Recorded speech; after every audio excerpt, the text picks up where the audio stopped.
Out here in the Independence Mountains near the Idaho border, it's a very lush sagebrush steppe ecosystem here. We've seen tons of species familiar to us from colder places on Earth, I'd say, than what's typically considered as Nevada's climate. So up here near Idaho, get cooler, wetter mountains to some extent. The sagebrush steppe appears to basically just integrate into the alpine zone. We're going to find out whether it's today or tomorrow just what's inhabiting that alpine zone. So very little forest here. There's very little boreal or subalpine transitional forest between the sagebrush steppe here and what appears to be the alpine zone higher up. The north faces there are aspens. Looks like there's some conifers higher up. Probably pines and maybe some firs, maybe even some spruce. It's really hard to tell from this distance. There are little patches of forested habitat, particularly on the north faces. Very little pinyon juniper lower down, so it doesn't get very, very hot and dry at the lower forested elevations like in other parts of the state either. Plenty of yarrow around, from the lower elevations up to the higher. It's common for this lineage to have a great ecological tolerance, so it grows in the Mojave all the way up to the alpine, actually. It does that in Colorado too, in the sense that it's growing in the lower, drier elevations and can be found all the way up through to the alpine. Remember the Asteraceae? Kind of looks like a carrot superficially, but if we were to remove an individual head here, we've got just relatively few ray flowers.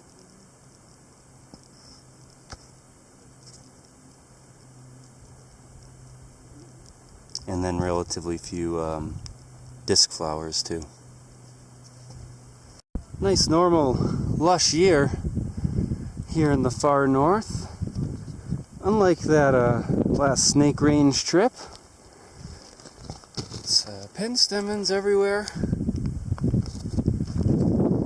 sunflowers.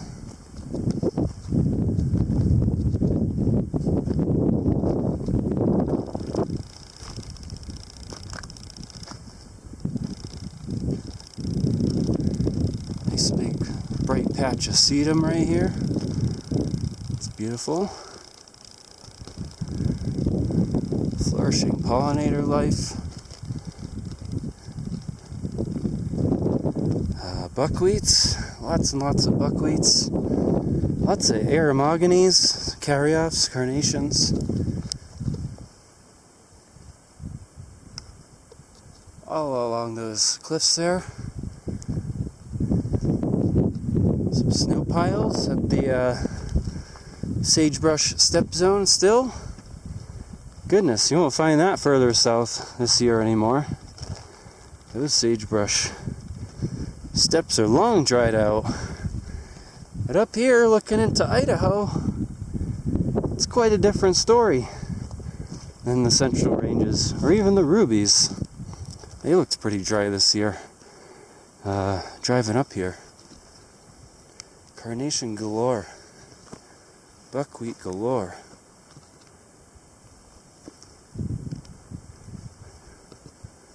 Whitebark pine galore. The highest forest in the Independence Mountains here appears to be the whitebark pine forest. They look a lot like limber pines, which are also in the white pine group. 5 needles per bundle or so, unless one's fallen off. This is an endangered species. Large parts of its range have been decimated through fungus, through actions of climate change, and through bark beetles. serves as a critical food source for Clark's nutcrackers and grizzly bears, obviously not in Nevada but elsewhere, and other species too.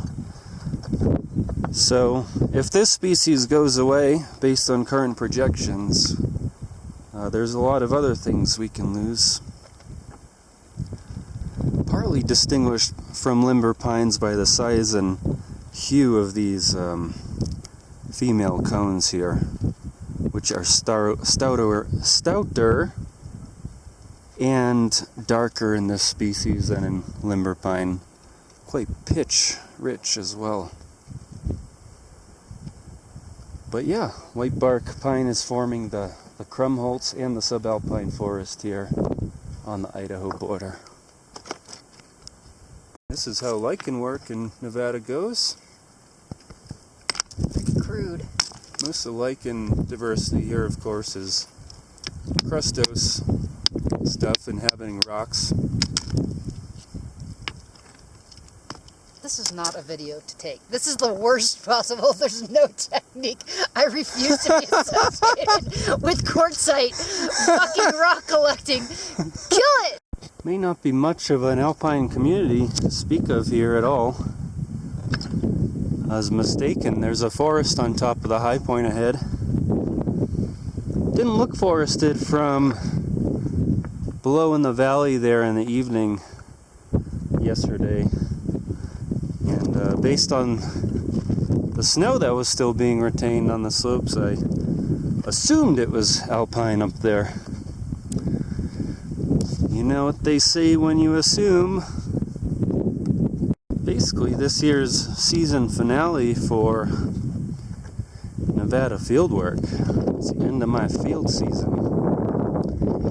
Spend a couple days here in the Independence Range. Spend a few days out there in the Jarbidge. Very special place near the Idaho border, as far as I understand. And then, although there's still plenty of botany, in this region at least, I won't get a chance to make it back up here this year. I have work in another state. Got to leave in about a week right after this trip, so, you know, probably hit a couple more spots this year here and there, especially if some rain comes in. Maybe some summer annuals and the desert will appear. Who the heck knows? Maybe some shrubs this autumn, kind of closer to home in the south, but unfortunately this is kind of the end of things for 2020 Nevada fieldwork. And damn, is it a good closing out. This is what wild valerian looks like. Valerian root. I basically think all the species share similar medicinal properties. Valeriana here. Got clusters of white flowers cluster into heads. You know, there's 2-3 dozen there at least per head. Not really heads, but they're pretty congested and head-like. Capitate, if you will. These leaves are very distinct. Whenever you see that in a higher elevation forest, you know you got a valerian even before it's in flower. Those opposite pinnately compound leaves there. Get smaller higher up on the stem. Been a fantastic day in the Independence Mountains. Got a big bag of plants in my hand. Even more on my back. Probably collected at least 50 species today. Rain everywhere. Just starting to really get rained on proper maybe at the moment. So quite a nice change from some of those more recent and previous trips. The snakes, for example. Cool, wet air, tons of plants, tons of lichens, and a sublime setting for it all.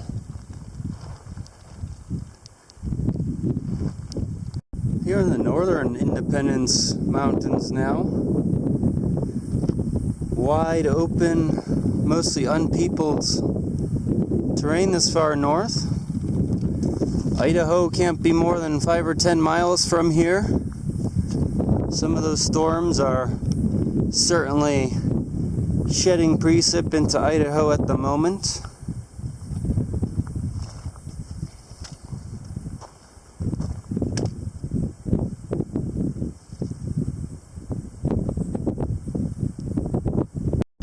We've discovered a random road, collecting lichens and plants along it. There's quite a lot of Melaleutis officinalis along this disturbance corridor. It's a Eurasian weed. They call it sweet clover in English. I'm sure livestock get a kick out of eating it. So it's not like it's so widespread because herbivores here don't like to eat it or anything like that. It simply seeds prolifically and does well in dry, disturbed roadsides oftentimes, and we all know there's plenty of those habitats out here. Lots of water here in northern Nevada. Chock full of willows and basically every drainage, indicating the permanent presence of water. Aspen trees on north slopes and in the drainages. In the openings, it's mostly Artemisia lands. Our old friend Artemisia tridentata here. And there's another one.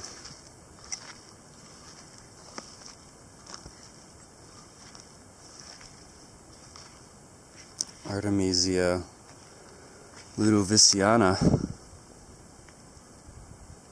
Certainly is a lot of garbage in the Jarbidge, though. This place is definitely heavily ranched. There's been ranchers driving by all morning. Lots of cow patties and some proper garbage, all right. Some proper garbage in the Jarbidge.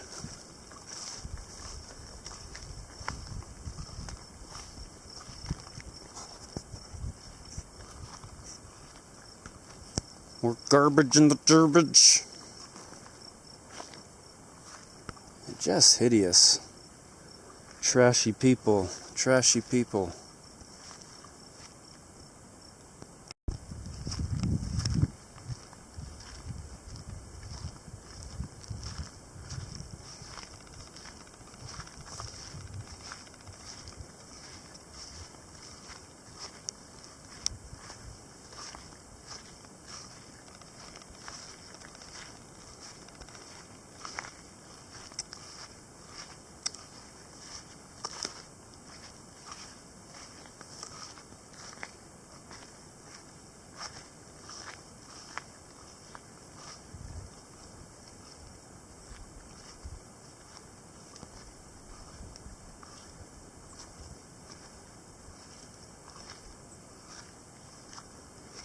Garbage in the Jarbidge.